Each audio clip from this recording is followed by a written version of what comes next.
¿Qué tal, mis queridos amigos? Vaya días que han pasado con tormentosas acciones. La salida de Javier Jiménez Espriu para que llegara a la Secretaría de Comunicaciones y Transportes un individuo desconocido, Jorge Arganiz Díaz Luna, sujeto que tiene academia, que funcionó durante el gobierno en el Distrito Federal con López Obrador unos poquitos meses, y pues ya muy veterano, se le ve cansadón al hombre. Lo nombran otra vez para ser responsable de las comunicaciones. Antes lo fue del Distrito Federal, ahora lo es de todo el país. Pero ante una situación en la que él tiene que aceptar de entrada que le van a quitar funciones. Ya no va a tener control de los puertos y de las aduanas, que fue el motivo, según se dijo, lo dijo el presidente en un tono insólito, del diferendo que tuvo con Jiménez Espriu. Lo que no han dicho es que Jiménez Espriu, desde el 2018, viene aclarando que no tiene nada que ver con la filial de Odebrecht que maneja su esposa, la señora Elisa Margarita Gutiérrez Aldívar, que él era ajeno, y sin embargo, cuando se ve su currículum, aparece ahí como director general. Entonces, resulta que el caso Odebrecht, que es el centro de la neuralgia judicial que ha dado lugar a esa exposición mediática sobre el caso de Emilio Lozoya Austin, sea explicable en términos de distanciamiento. Lo curioso es que el presidente, todavía después de haberle aceptado su renuncia, se lo llevó a pasear al aeropuerto, al aeropuerto nuevo, a la Terminal 2, quizá porque piensa que se pueden retrasar las obras del famoso Felipe Ángeles, que está construyendo la zona militar, la delegación militar, los responsables militares, los ingenieros militares. Y lo están construyendo como si fuera pues una estación del metro o una estación de autobuses, como que no han viajado mucho y no saben cómo son los modernos aeropuertos que hay en el mundo y que se justifican por la cantidad de viajeros que pasan por allí. Aquí pareciera que estamos tratando de reducir el número de viajeros, porque además es espeluznante la maniobra que se tendrá que hacer para aterrizar en el Felipe Ángeles. Así que más vale recular un poquito y darle a la Terminal 2 del aeropuerto de la Ciudad de México un nuevo aspecto, haciendo un anexo, inaugurándolo con bombo y platillo y explicando que es mejor tener dos aeropuertos que uno, contrariando a su tesis original. Ya saben ustedes que el presidente a veces dice que sí, a veces dice que no, a veces dice quién sabe, no conoce cosas tan importantes como las movilizaciones de un reo al que se manda a traer en avión de lujo desde España y que es conducido a un hospital de lujo, el Ángeles del Pedregal, como si fuera un personaje privilegiado por haber soltado y vomitado nombres de aquellos que recibieron o presuntamente recibieron sobornos por parte de este señor a través, claro, o desde, mejor dicho, Odebrecht, la firma de negocios que tiene fama de ser la reina de los sobornos en toda América y parte de Europa. Tan es así que hasta su dirigente máximo, Alberto Odebrecht, debió purgar cárcel, brevemente, porque los sobornos llegan muy alto, y salió ya, y anda por ahí divagando en Sudamérica. Pero vuelve a la carga en México.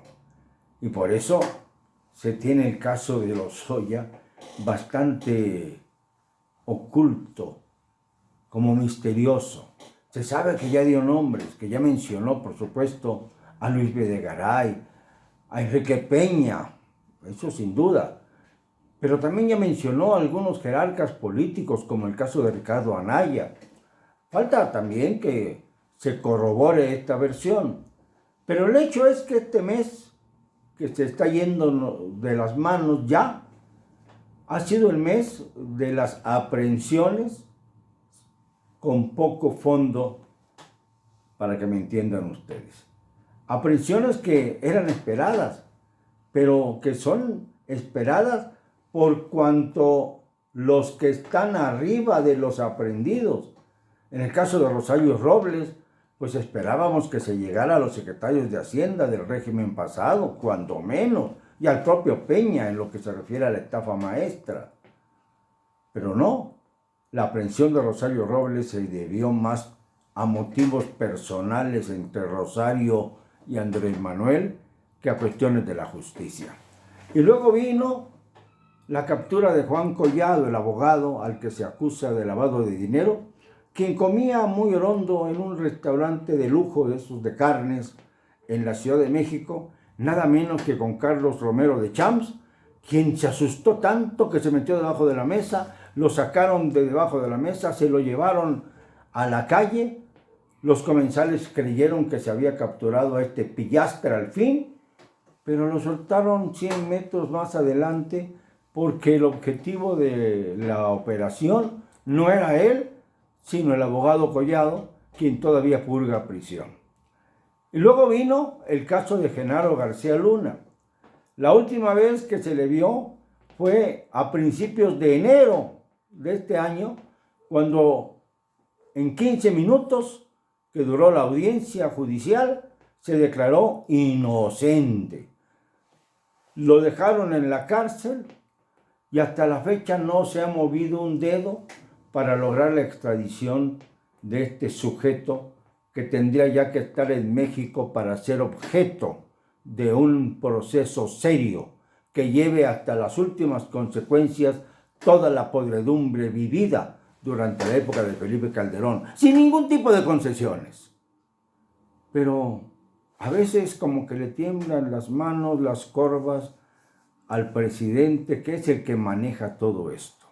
El decir que el fiscal es autónomo es tanto como insultar nuestra inteligencia.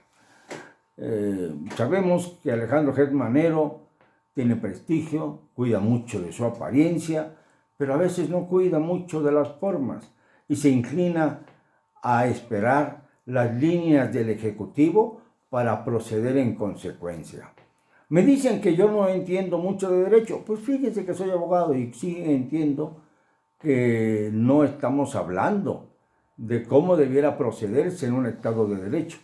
Estamos hablando de cómo se dan los hechos en la realidad. Porque no se mueve un árbol de la justicia, una hoja del árbol de la justicia, sin la anuencia del presidente. Y esto no está en las leyes, no lo dice el Estado de Derecho, no es defendible, pero es así. Y el presidencialismo autoritario sigue asfixiando todo tipo de querella jurídica. Porque ahí tienen a Rosario Robles desde hace ya un buen tiempo en la cárcel y no se ha procedido contra quienes fueron secretarios de Hacienda e iniciaron esto que se llama la estafa maestra. Y estamos hablando de Luis Videgaray Caso y de José Antonio Mil Curibereña, que fue candidato del PRI sin ser priista en las elecciones últimas, quedando en tercer lugar, a pesar de que es un hombre bastante capaz si le quitamos este lastre terrible que lleva encima y que debiera aclarar, así como felicitó de inmediato a López Obrador por su victoria el 1 de julio de 2018. Ha sido una semana intensa, una semana en la que hemos visto que Lozoya es más parte del sistema de lo que habíamos imaginado. Perdónenme, no me van a callar. Y lo digo con cero cobardía.